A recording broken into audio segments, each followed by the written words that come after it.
Hari kejepit, jadi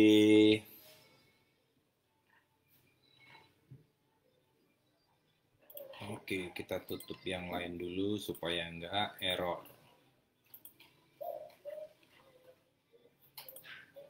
Oke, soalnya kemarin kita live langsung error karena ada trouble ya. Mudah-mudahan hari ini nggak error ya. Kemarin live baru 9 menit error. Mudah-mudahan hari ini aman-aman. Buat teman-teman yang mungkin bisa komen, coba komentarnya mana. Ya, biar bisa nyapa-nyapa ini. Saya baru nyoba untuk live di Facebook, jadi kadang belum.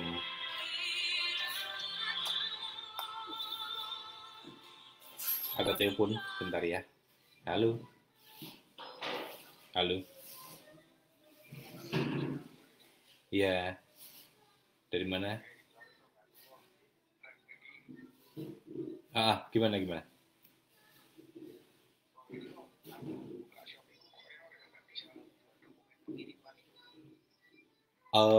Waduh, nanti ya. Aku lagi live soalnya.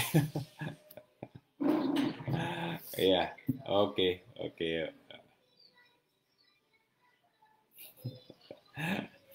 Ada telepon masuk, malah mau konsultasi. Padahal baru mulai live ya.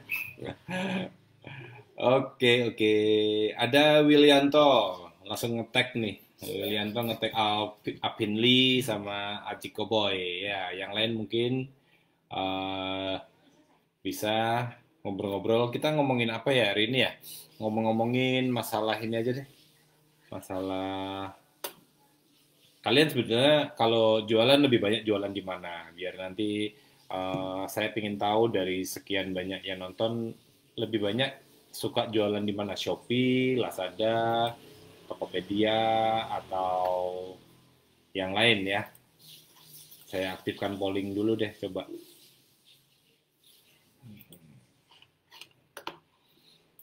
Nanti buat teman-teman silahkan diisi pollingnya mungkin.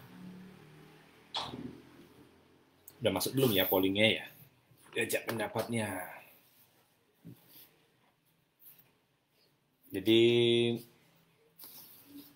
kalau saya pribadi sih memang lebih banyak mainnya di Shopee sama Lazada ya.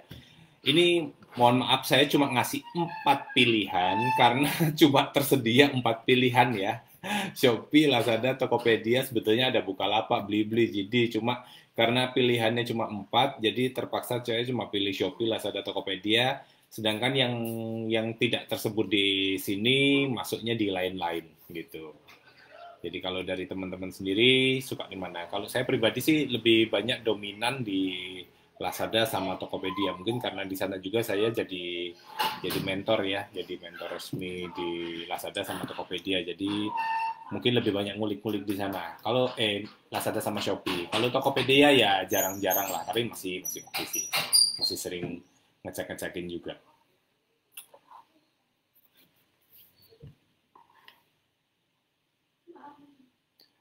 Oke, Lukman Baladewa, masalah biaya bid. Biaya bid di mana nih? Bayu Sultan Basa Piliang, hadir kok? Ya, mantap. Ya. Jadi kalau di Shopee kayaknya ya, kalau Mas Lukman ngomongin biaya bid di Shopee ini um, memang ada beberapa hari terakhir agak sedikit trouble. Kemarin saya sebetulnya udah live di YouTube ya. Di YouTube saya sudah sampaikan ada sedikit trouble di sistem Shopee dan kemarin sudah saya sampaikan ke Shopee juga untuk problem masalah bid karena kalau teman-teman perhatikan kan kemarin sempat sampai tinggi banget ya, puluhan ribu bahkan ada yang ratusan ribu nih, gede banget sampai ratusan ribu dan itu bener-bener ngagetin gitu ya. Itu mahal banget lah kalau sampai jangankan ratusan ribu, ribuan aja sebetulnya udah mahal. Ya, seribu itu sudah mahal ya, hitungannya sudah mahal. Karena asumsi saya kebanyakan teman-teman di sini itu kan jualan itu kan barang-barang UKM lah ya. Mungkin aduh, rumah di pinggir jalan jadinya berisik. Ya, jadi kebanyakan kalau kita apa namanya ya? Eh,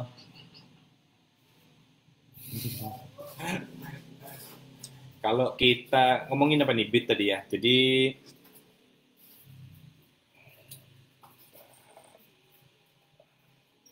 oke, oke masih banyak gangguan nih siang-siang nih sibuk. Jadi masalah bit iklan ya. Karena kemarin sudah ada trouble permasalahan bit itu dan masalah bit itu sudah kita sampaikan ke Shopee juga dan lagi mau dibenahi ya. Jadi kalau teman-teman jualan dan melihat bid iklannya naik, nggak usah terus stres ikut-ikut naik ya. Karena kalau kita naik ya yang harus diperhatikan adalah masalah biaya. Biayanya jadi ikut-ikutan tinggi. Kalau di bidnya memang sampai 12.000, bahkan kemarin sempat di atas ratusan ribu, nggak usah harus ikut-ikutan ratusan ribu ya. Tetap gunakan bid minimal aja di angka berapa. Kalau saya saran sih masih di bawah 1.000 ya. Sebetulnya di bawah 500 sih harusnya. Kalau buat teman-teman yang jualan UKM, produk-produk UKM, misalnya baju fashion dengan harga 100 sampai 200 ribu, untungnya berapa sih gitu loh ya. Kalau katakanlah kalian ambil untung setengahnya deh. Kalian jual 150 ribu, modalnya 75 ribu. Untung kalian 75 ribu. Nah, kalau kalian ngambil untung sampai 75 ribu seperti ini, itu biasanya konversinya juga nggak tinggi. Ya, kalau kalian jual produk-produk misalnya modal 75, jual 150, cek aja konversi paling-paling di angka 1 sampai mentok-mentok 2% gitu ya. 1%, 1% udah bagus. Itu artinya 100 orang yang klik, yang beli cuma satu. Bayangin kalau kalian ngiklan dengan bid, katakanlah bidnya 50 ribu. Ya, bid 50 ribu, bid 500. Bid 500, 100 klik udah 50 ribu. Habis dong untungnya gitu ya. Itu kalau bidnya cuma 500 perak aja kalian udah nggak untung. Apalagi kalau bidnya sampai ribuan. Adi, kok Dedi Shopee kok bidnya tinggi banget ya satu bulanan ini? Rata-rata semua bid di kata kunci di atas 7.000 sampai 12.000. Apakah normal atau error? Ya, memang kemarin memang bisa dibilang error ya. Kita sudah lapor ke Shopee dan Shopee bilang error sedang diperbaiki. Cuma kalau saya cek, hingga saat ini pun bidnya tinggi-tinggi ya. Bid-bid yang biasanya pinggir jalan samping masjid. Ya, suaranya banter. Mudah-mudahan tetap kedengeran ya. Suaranya banter banget dari masjid.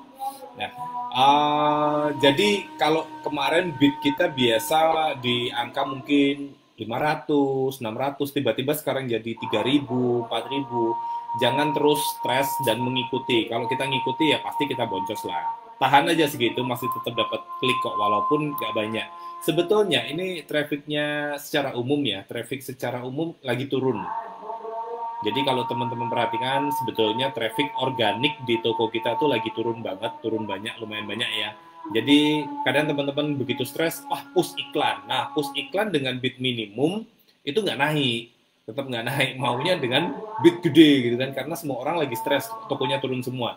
Ini pasti saya yakin mayoritas ya, mayoritas. Mungkin 80% teman-teman yang jualan itu lagi stres karena trafficnya turun, termasuk saya pun ya, apa maksudnya turun gitu ya. Kalau dibilang stres banget ya dinikmati aja ya. Hampir semuanya. Cuma dari mayoritas seller yang saya handle ya paling satu atau dua lah yang kebetulan produknya yang dia jual memang bagus dan dicari orang sehingga trafficnya tetap terjaga dengan baik. Sepertinya semua kategori kok mungkin kau tahu apa info valid dari Shopee ya, memang hampir semua kategori ya kecuali kesehatan. Memang orang mungkin saat ini lagi ngerem belanja mungkin ya karena kondisi nggak menentu seperti ini kan, takut juga. Mungkin juga banyak teman-teman yang kalau teman-teman perhatikan kan PSBB di awal-awal pandemi sama PPKM ini sedikit berbeda. Walaupun mungkin perlakuannya hampir sama ya. PSBB di masa kemarin, orang tabungannya masih banyak. Duitnya itu mungkin masih longgar. Tapi setelah pandemi ini berjalan setahun, tabungan ini mulai terkuras, dan sekarang kena PPKM, kerjaan-kerjaan jadi terganggu. Dan kalian juga perhatiin, kalau diperhatikan ya, PSBB zaman dulu, orang yang terkonfirmasi positif itu masih dalam hitungan ratusan atau bahkan cuma ribuan.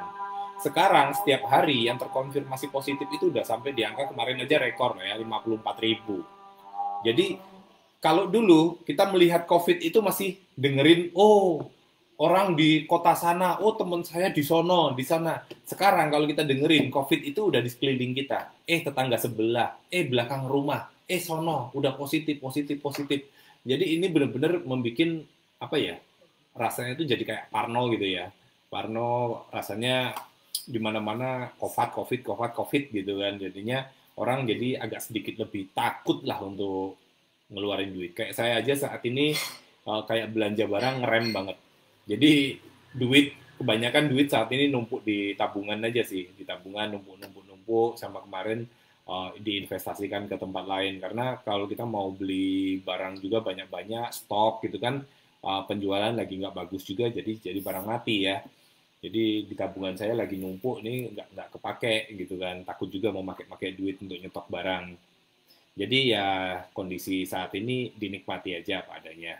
Jangan terlalu di-push banget. Makasih kok penjelasannya Citra Grand masih berisik. Ya kebetulan kan saya di Citraland kan masih posisinya yang depan lah, pinggir jalan. Yang dekat, bukan yang di bagian belakang. Jadi posisi apa ya istilahnya, posisi ngarep dewe. Posisi depan jadinya untuk penghuni-penghuni yang belakang pasti melewati rumah saya. Jadinya kadang-kadang ya termasuk juga kadang-kadang penduduk-penduduk kampung itu kan suka melewati akses jalan di sini ya, akses jalan di Citraland karena lebar gitu ya. Jadi sukanya ngebut gitu. Sukanya ngebut jadi agak berisik. Nah pas lagi kayak gini udah lumayan sih. Harusnya nggak begitu rame banget. Mariatul, Kiptiah, saya doakan sehat terus, amin, makasih, sehat juga ya, sehat terus, dan buat teman-teman semuanya, kalau ingin bertanya-tanya boleh ya, saya jadi live-nya santai aja, saya nggak bawain materi, jadi kalau teman-teman ingin bertanya problemnya apa selama jualan, Shopee, Lazada, Tokopedia, Bukalapak, JDID, dan lain-lain, boleh. Kita ngobrol-ngobrol santai sambil seruput. Ini sebetulnya apa ya? Ini kalau dibilang kopi bukan sih. Wedang. Kita minum wedang dulu. Wedang bajigur. Favorit nih. Enak. Punya Nutrisari.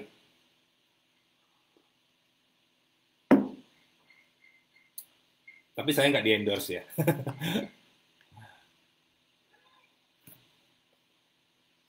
Saya polling, masuk nggak ya pollingnya ya? Apa sudah bisa kelihatan? Kalau ada teman-teman yang polling, di mana saya bisa ngelihat pollingnya ya?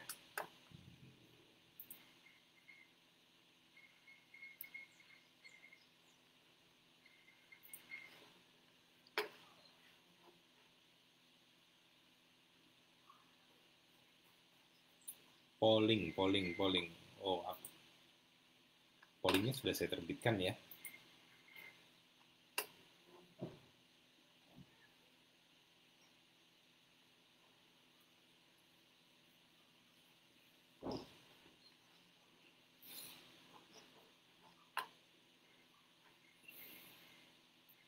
Adi, dengar penjelasan Ko Deddy sangat menenangkan kami sebagai seller. Karena selama ini mencari info tak tahu harus kemana perihal bid aneh ini.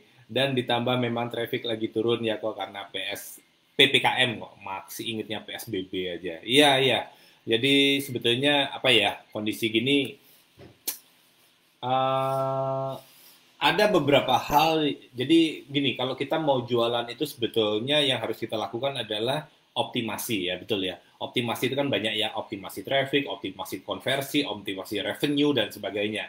Nah, di sisi optimasi ini ada dua hal yang mempengaruhi, internal dan eksternal ya. Internal itu apa yang bisa kita kerjakan. Yang bisa kita kerjakan tuh optimasi internal tuh ya bikin foto yang bagus, judul, promosi-promosi, beriklan itu internal. Internal yang bisa kita lakukan. Sementara eksternal itu adalah di luar dari kuasanya kita. Nah, eksternal ini banyak ya, kondisi ekonomi, contoh seperti sekarang PPKM gini. Ini benar-benar sebetulnya ini salah satu yang paling kerasa banget ya. PPKM. Lalu kedua juga ya rezeki. Ya, eksternalnya rezeki yang dikasih Tuhan. Kadang-kadang kita optimasinya nggak maksimal pun tokonya bisa rame, bisa. Karena memang rezeki ya. Bisa jadi itu berkat yang dikasih Tuhan. Nah, kadang-kadang udah optimasi pol-polan ya, semuanya murah, foto bagus dan lain sebagainya, iklannya kenceng tapi ya penjualannya seret, ya karena mungkin juga nggak berkah, ya nggak tahu ya. Jadi ini adalah hal-hal di luar dari apa yang kita kerjakan. Kalau yang kita kerjakan ya internalnya seperti itu. Wins Ginanjar, selamat siang kok. Izin bertanya, foto produk mendingan polos background putih atau ada embel-embelnya kok? Nah, ini ya. Oke, foto produk itu sebetulnya tidak ada patokan resmi. Kita harus bersih atau kita kasih embel-embel atau ada juga yang mungkin berantakan. Kalau kalian mungkin cek ya, terutama kalau kalian main di Shopee nih misalnya ya. Kalau kalian perhatikan di Shopee itu kan kadang-kadang produk terlaris gitu ya. Kalau kita cek di produk terlaris, itu foto produknya kadang-kadang malah nggak profesional. Foto produknya cuma kayak ditumpuk sana, tumpuk sini, kelihatan rame gitu ya. Sebetulnya foto produk sendiri sih hanya salah satu faktor saja yang menentukan, yang menarik orang untuk melihat produk kita ya. Tapi sebetulnya itu bukan faktor utama yang menentukan. Jadi faktor yang paling menentukan adalah bagaimana kita bisa menempatkan produk kita di posisi terbaik dari jangkauan calon pembeli. Jadi kalau di pencarian itu produk kita ya muncul paling tidak ada di halaman pertama atau kedua yang masih bisa dijangkau orang. Nah, kalau fotonya bagus banget juga kalau posisinya nggak bisa kita maksimalkan di organik ataupun di iklan juga sama aja percuma. Nah, foto yang bagus seperti apa? Jadi kalau saya pribadi melihatnya gini, melihatnya ada banyak faktor dan banyak kategori. Kalau produk kalian bermain di kategori-kategori yang elegan ya, contoh penjualan handphone, penjualan TV, elektronik dan sebagainya. Itu biasanya yang bermain di sana biasanya kan sudah kelas-kelasnya Shopee Mall, Last Mall, Official Store. Nah, kalau toko kalian itu sudah bermain di level branded ya, level official gitu, saran saya baiknya kalian bisa bikin foto produk itu yang clean, yang backgroundnya putih, atau kalau kalian ingin berwarna boleh tapi gunakanlah warna yang pastel aja. Jangan warna misalnya kuning nyeter, merah nyeter gitu, jangan ya. Tapi gunakanlah warna-warna yang soft, misalnya krem, beige gitu ya. Nah, yang warna-warnanya itu kalem lembut, tapi membuat produk kita itu sedikit lebih menonjol dibanding kompetitor. Kalau kompetitor pakainya semua putih, kita pakai krem kan sedikit lebih menarik ya. Saya ingat zaman dulu salah satu tips yang saya sering gunakan untuk melamar kerja itu adalah menggunakan kertas berwarna. Nah, saya nggak pakai kertas yang nyeter banget, tapi saat orang semua pakai HVS putih, saya pakainya itu kertas, apa istilahnya, pokoknya kertasnya itu yang warnanya soft cream, nah gitu ya. Jadi kalau ditumpukan-tumpukan itu, maka surat lamaran kita akan sedikit berbeda, sehingga menarik orang untuk melihat lamaran kita. Itu salah satu tips saja untuk foto produk juga, supaya kita bisa memenangkan traffic, supaya diklik, karena posisi pencarian dan sebagainya kan masih harus bertanding sama kompetitor untuk diklik. Nah, itu yang membedakan produk kita bisa dikasih warna yang soft, yang keren, yang penting kelihatan berbeda dibanding kompetitor. Tapi kalau misalnya toko kita kategorinya memang jualannya istilahnya apa ya? Jualan barang ecek-ecek lah ya, ecek-ecek misalnya jual kaos 10 ribuan atau jual barang-barang murah, casing handphone, atau masker scuba gitu ya yang motifnya banyak banget ya, itu mungkin tekniknya berbeda. Mungkin kita kalau misalnya kita punya masker scuba yang motifnya banyak banget, itu kita jualannya modal foto clean juga repot banget untuk fotonya ya, untuk fotonya banyak banget. Nah, biasanya uh, produk yang dijual dengan kategori-kategori istilahnya ini mungkin yang receh-receh, yang murah-murah, ecek-ecek seperti ini tuh fotonya mungkin lebih banyak kayak seperti asal tumpuk aja ya, kelihatan rame gitu ya. Satu foto utama gede, tapi di sisi sisi lainnya itu seperti menunjukkan cukup banyak motif-motif. Jadi seperti kolase ya, kolase.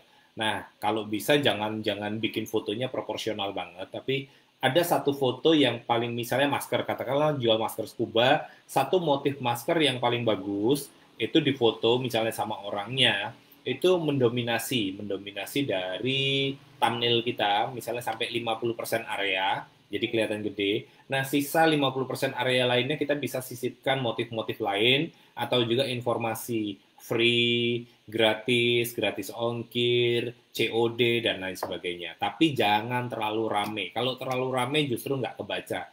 Cukup sampaikan informasi penting aja. Misalnya informasi penting itu apa? Hadiah misalnya. Pembelian satu pieces hadiah satu pieces atau gitu. Atau COD atau gratis ongkir itu lumayan ya. Tapi nggak perlu ditambahin misalnya original, asli, dan sebagainya. Kebanyakan embel-embel nanti malah pusing orang lihatnya.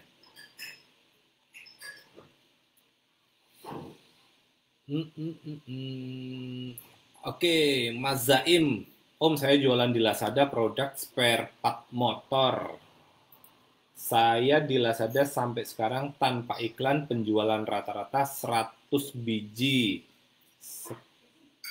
Penjualan rata-rata sehari sekarang 100 biji per hari. Yang saya tanyakan Om, sebenarnya untuk penjualan bagus, Om malah terkendala sama modal Om, karena kami belum bisa menjadi memenuhi produk. Ini terjemahan kacau atau memang nulisnya ya? Yang saya tanyakan Om, sebenarnya untuk penjualan bagus. Yang saya tanyakan sebenarnya untuk penjualan bagus Om, malah terkendala sama modal Om. Karena kami belum bisa menjadi memenuhi produk variasi motor yang belum bisa kami penuhi. Kata-katanya harus ditata ini. Siapa tahu Om bisa cariin mitra modal untuk daerah gudang saya di Bandung. Nah, jualannya udah berapa lama? Nih, Mas Zaim, ya jualannya udah berapa lama? Sebetulnya gini, kalau misalnya Mas Zaim bukan tipe yang anti riba, sebetulnya bisa ajukan ya, bisa gunakan teknik kartu kredit atau KTA atau bisa gunakan fintech ya. Kalau misalnya nggak anti riba, tapi kalau misalnya anti riba bisa coba cari saudara, kenalan ya, apa keluarga yang bisa membantu untuk modal sambil membawa proposal. Jadi nggak cuma datang, oh, Om, Tante, saya mau butuh modal nih, bisa nggak modali ya? Itu kan berat. Tapi tunjukin, jualannya udah berapa nih? Contohnya, udah jualan selama setahun. Nah, bisa tunjukin nih performa dari tokonya selama 1 tahun. Misalnya dari awal buka, 10 order, lalu bulan kedua, bulan ketiga semakin meningkat, dan saat ini bisa sampai 100 order per hari gitu ya. Profitnya berapa, perputaran uangnya berapa, pokoknya laporan keuangan yang bisa kita sampaikan, sehingga lalu misalnya profit bulanan kita yang bisa kita dapatkan berapa. Lalu tunjukkan ke Om, Tante, Pak D, Bude, dan lain sebagainya ya. Tunjukin, saya butuh bantuan nih Om, ini saya sudah punya usaha saya seperti ini, setiap bulan omsetnya begini, penghasilannya segini, saya dapat profit. Nah, saat ini keponakanmu ini gitu kan sangat butuh bantuan dan saya akan bertanggung jawab banget gitu kan untuk ini. Saya butuh kalau bisa Om, Tante bantu. Saya butuh misalnya 100 juta deh, 100 juta. Memang saya nggak bisa kasih bunga tiap bulan, nanti saya komitmen ngembaliin 10 juta. Misalnya seperti itu. Selama 10 bulan akan lunas. Ya, kalau misalnya ada saudara. Saya pikir kalau kita bisa memberikan proposal yang baik dan kita juga punya reputasi yang baik ya. Itu penting banget. Jadi apalagi sama keluarga. Kalau sama keluarga itu hubungannya seumur hidup. Beda kalau teman-teman hubungannya sama bank. Kalian hubungan sama bank, kalian one prestasi, alias misalnya jatuh tempo cicilan kalian nggak bayar, kalian di blacklist, paling 2 tahun clear. Tahun ketiga, tahun keempat kalian mau ngutang lagi bisa. Tapi kalau sama saudara, itu blacklistnya seumur hidup. Ya, bener, itu blacklistnya seumur hidup. Kalau kalian pinjam duit sama saudara, inget kembaliin, jangan tiba-tiba amnesia, itu penting banget ya. Saya banyak yang kayak gitu. Yang kalau datang pinjam tolonglah, tapi begitu nanti jatuh tempo bayar amnesia semua. Kalau ditagih baru gitu kan, gitu. Nah, banyak yang kayak gitu ya. Nah, buat teman-teman semuanya, kalau kalian ingin Ke depan kalian bisnis pun dapat support dari sana sini, kalian harus jangan amnesia terhadap kewajiban. Kalau memang ada kewajiban, kembalikan tepat waktu. Itu penting banget, menyangkut kredibilitas. Apalagi hubungannya sama keluarga. Keluarga itu, aduh, viralnya ngeri ya. Kalian pinjam sama bule, om, tante, pak D ya, satu orang sini, kalian wan prestasi, harusnya kalian udah janji balikin, tapi kalian pura-pura lupa. Akhirnya mereka mungkin mau nagih, nggak enak. Nagih sungkan, saya jamin. Mungkin nagih sungkan, aduh ponakan sendiri, keluarga sendiri, mau nagih juga paling pelan-pelan. Tapi mereka akan cerita ke sekeliling, ke circle kita yang lain. Weh, si Dedi anaknya itu, waduh, kalau minjem duit, gitu kan, bla bla bla bla bla, dan selanjutnya kita tahu sendiri seperti itu ya. Nah, itu ya. Jadi, kalau saat ini bisnis sudah bagus, ini Mas Zain kan, bagus ya. Sudah sehari penjualan udah mulai 100. Ya, sambil ditingkatkan, ya, tapi jangan di-push dulu ya. Jangan terlalu push. Stabil aja, stabil aja. Pastikan modal kalian berkembang, berkembang, berkembang. Dan juga, kan kita kan jualan itu kan ada profit ya. Nah, profit ini, misal katakanlah sebulan bisa dapat untung 20 juta, ya jangan langsung tiba-tiba maunya motor baru, mobil baru, rumah baru ya. Nanti duit ini, keuntungan ini, kalau kalau memang modalmu terbatas, keuntungan ini balikin semua dulu ke modal. Kalau pengen konsumtif, ambil aja 10% maksimal. Misalnya 20 juta, ambil aja 2 juta. Pengen apa 2 juta? Ya, makannya agak enak lah tiap harinya gitu kan. Beli makanan yang enak. Kalau pengen motor baru, mobil baru, rumah baru, nanti ya, kalau udah kekuatan modalnya udah lebih stabil, tabungannya udah banyak, bisa. Kalau masih merintis, untungnya tuh kembaliin modal. Supaya modal kalian makin besar, makin besar, makin besar, makin kuat, kalian ekspansinya makin enak. Kalau dengar ini udah dapat 100 orderan setiap hari, ya harusnya ini untungnya udah lumayan ya. Sehari 100 orderan, kalau satu orderan 10.000 aja, udah satu hari 1 juta. Sebulan udah berapa? Sebulan udah profitnya 30 juta, bener kan? Nah, satu bulan 30 juta ini kalian balikin ke modal, banyak loh. Banyak itu, ya. Jadi puter-puterin di situ dulu. Jadi jangan cepet-cepet konsumtif, santai ya. Lalu, ada lanjutannya. Maaf, saya udah jualan 1 tahun, Om. Laporan keuangan sudah oke, siap, Om. Ada makasih saran, Om. Makasih banyak. Ya, sama-sama, Mas. Jadi bisa ya, kalau memang butuh bantuan, kalau nggak riba, bisa coba ke fintech. Kalau udah 1 tahun, biasanya datanya sudah ada nih. Datanya sudah ada dan tinggal masukkan ke fintech. Biasanya fintech akan bisa menganalisa datanya. Pokoknya kalau teman-teman berurusan dengan ingin melakukan pinjaman, baik itu riba non riba, yang paling utama yang harus kalian jaga adalah kredibilitas. Jangan nyepeleke, jangan sampai kita tuh ya seperti saya urusan sama bank itu sudah lebih dari 10 tahun dan reputasi saya tuh terjaga dengan baik. Kalau saya mau butuh, ibarat sekarang saya mau butuh pinjaman dari bank tuh gampang banget. Bahkan kemarin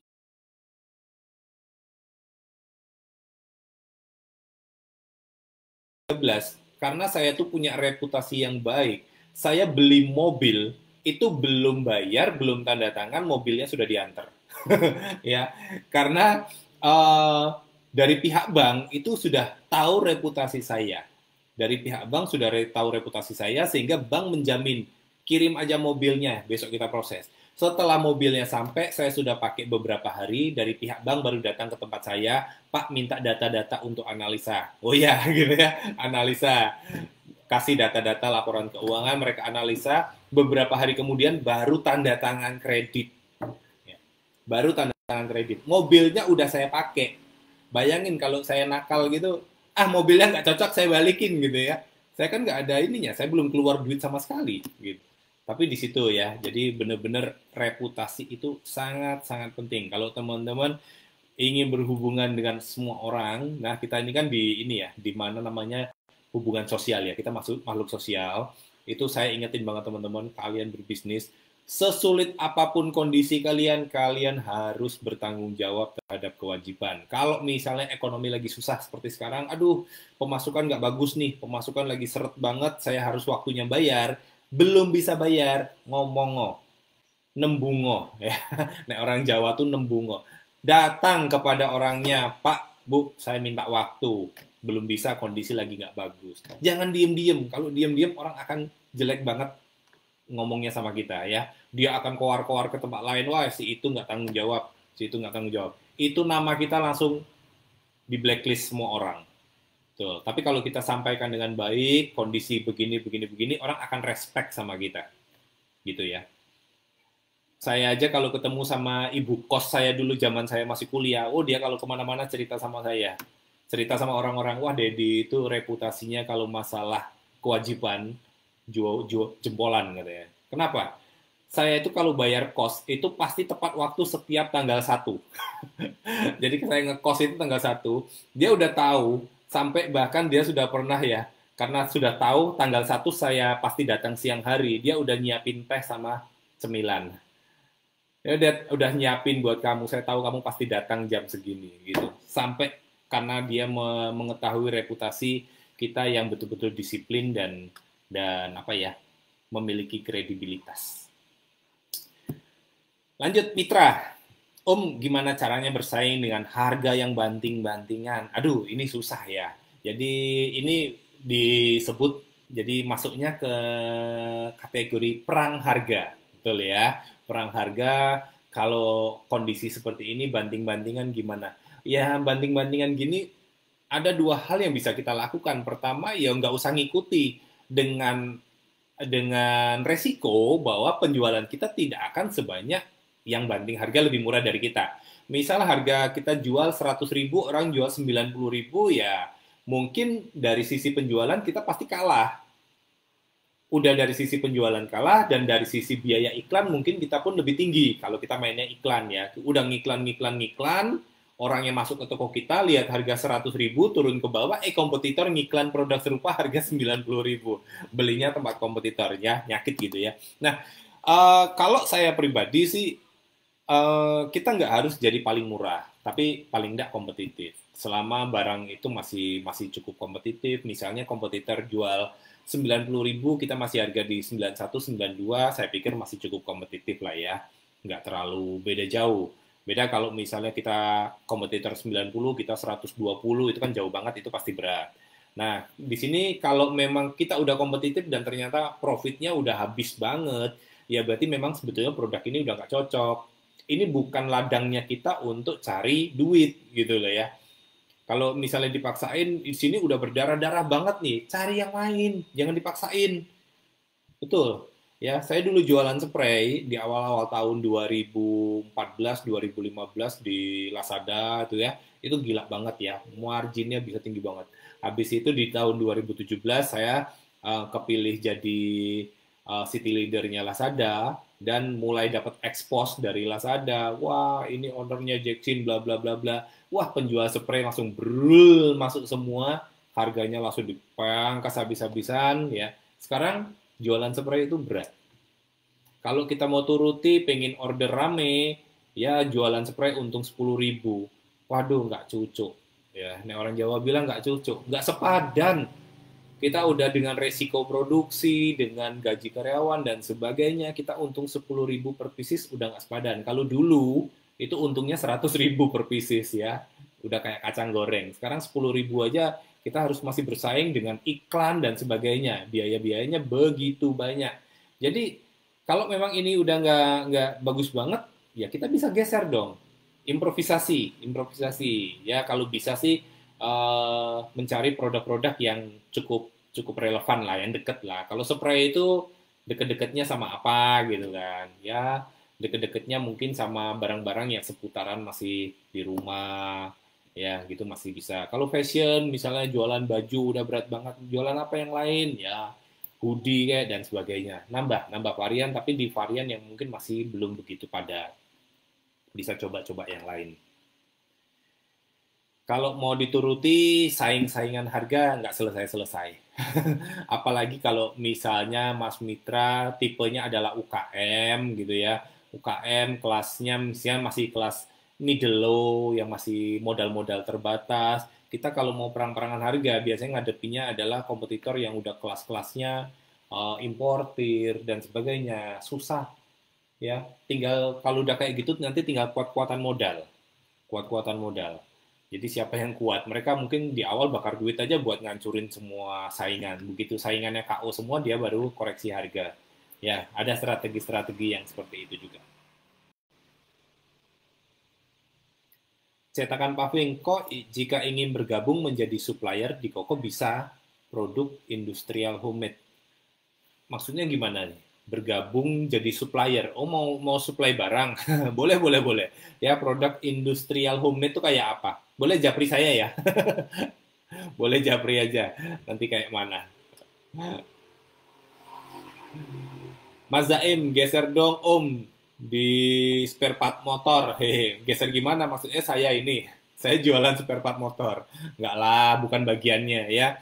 Jadi walaupun saya itu kan menghandle cukup banyak toko ya dari klien saya dan mereka menjual berbagai produk. Jadi saya itu sebenarnya banyak diuntungkan karena kadang-kadang saya bisa melihat jeruan atau daleman dari toko-tokonya klien saya. Kalau saya nakal saya bisa aja nembak gitu ya. Ternyata di toko klien saya ini produk ini konversinya gila nih. Bagus banget nih. Konversinya bisa sampai 7% nih untuk produk kayak gini, marginnya masih oke. Saya bisa aja cari produknya lalu saya jual sendiri. Tapi enggak lah, ya.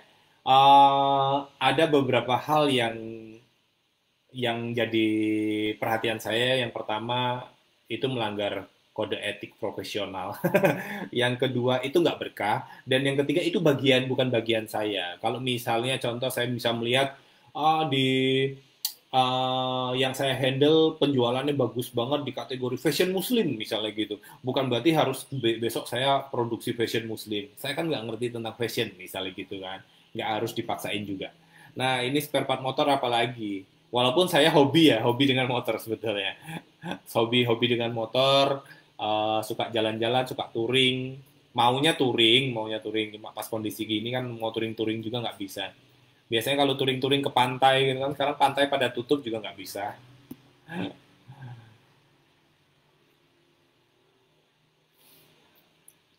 Oke, sambil minum dulu.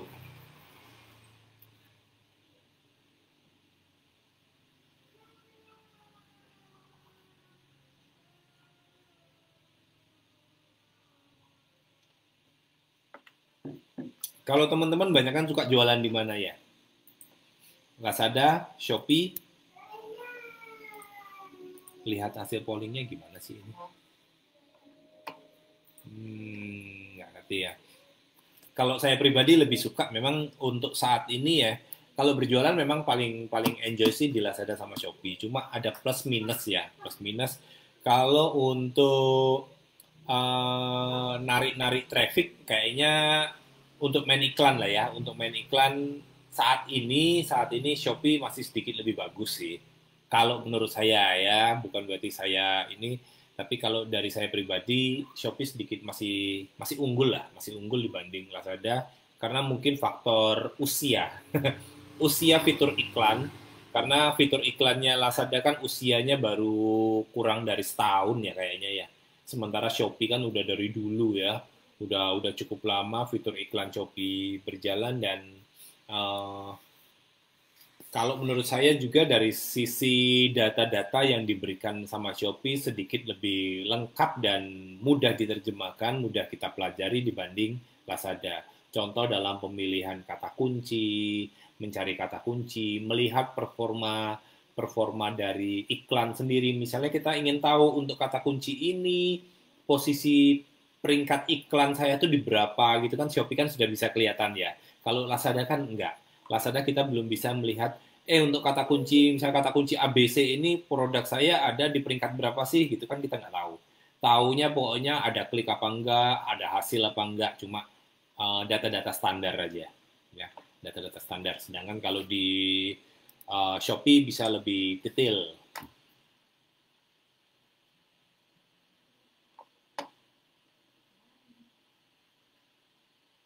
Apandi Abi Alika, Om mau tanya, cari produk buat jualan, peminatnya banyak tapi kompetitornya dikit.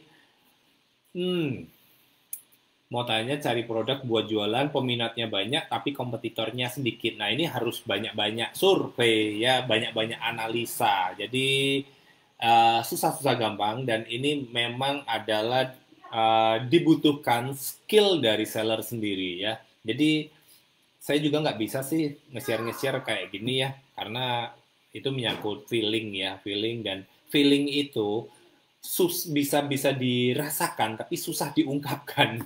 Ya benar ya, kayak apa nih jadinya, jadi bisa kita rasakan tapi susah bagaimana menerjemahkannya dalam ini. Kadang-kadang kita menganalisa semua itu ada dalam pikiran kita, tapi kita untuk menerjemahkannya menjadi suatu kalimat untuk menjelaskan ke orang lain itu nggak gampang.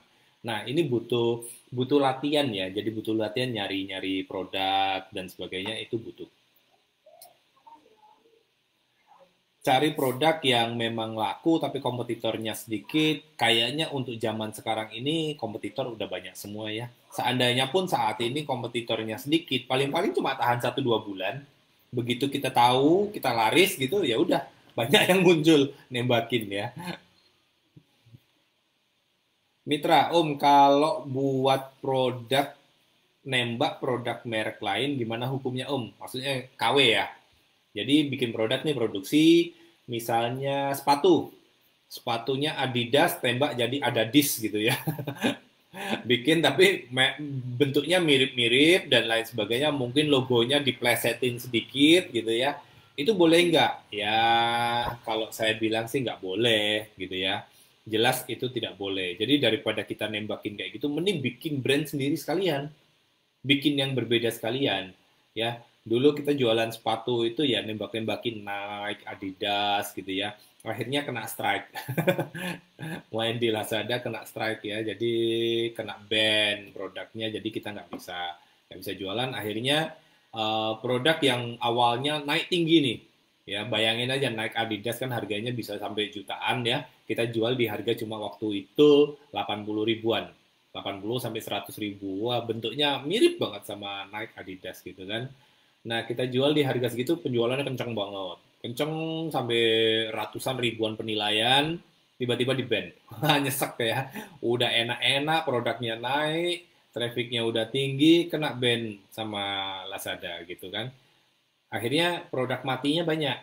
Awalnya kita berpikir setiap hari bisa kirim ratusan, tiba-tiba SKU-nya dinonaktifkan, otomatis penjualannya stop, belakang gudang masih penuh, pusing nih. Nah, itu yang bikin stres. Akhirnya mulai kita, cobalah bikin brand sendiri gitu kan. Nah, setelah bikin brand sendiri, awalnya susah naik, lama-lama ya orang bisa terima sih.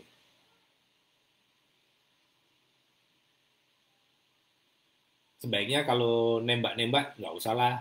Lebih baik bikin bikin sendiri ya. Bedain. Ya dimirip-miripin dikit nggak apa-apa. Yang penting brandnya, namanya beda. Jangan jangan jangan naik banget gitu atau Adidas gitu. Tapi dibikin yang lain lah.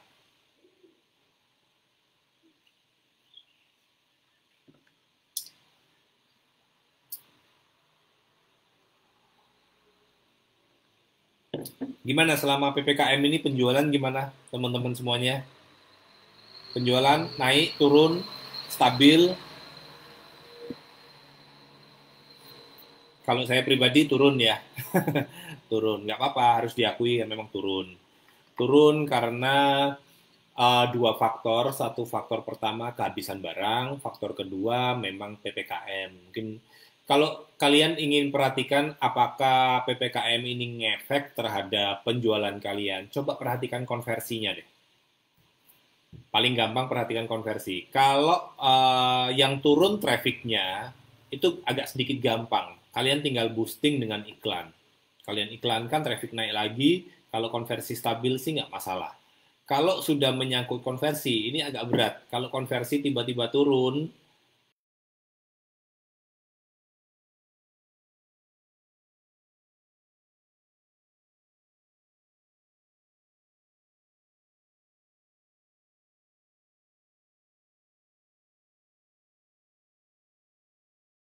misalnya kalian bikin promo toko, biasanya bikin promo toko diskon 30% gitu kan. Harganya kan jadi murah nih. Misalnya harga 100 ribu, kalian bikin diskon 30% jadi 70 ribu. Kalian lupa, masa berlaku promonya habis, jadi harganya normal, balik ke 100 ribu. Pasti konversi langsung jeblok gitu ya. Nah, bisa cek promosi-promosi kita masih berjalan nggak. Nah, kalau ternyata setelah kita cek promo kita masih jalan semua masih kondisi bagus, tapi konversi kita tiba-tiba jeblok dari misalnya 3 jadi 0,5%, turunnya kan lumayan ya, sampai 6 kali lipat penurunannya, dari 3% jadi 0,5% kan, turunnya drastis banget gitu ya. Nah, kalau sampai terjadi seperti ini, biasanya dipengaruhi faktor eksternal. Jadi kalau misalnya sudah terjadi faktor eksternal yang bermain, ya mau nggak mau kita cuma bisa wait and see. Jangan terlalu dipaksain. Jadi mungkin buat teman-teman tipsnya, kalau teman-teman saat ini merasa, aduh, omset turun, push iklan deh coba. Jangan cepet-cepet push iklan. Coba lihat dulu konversi di toko kalian.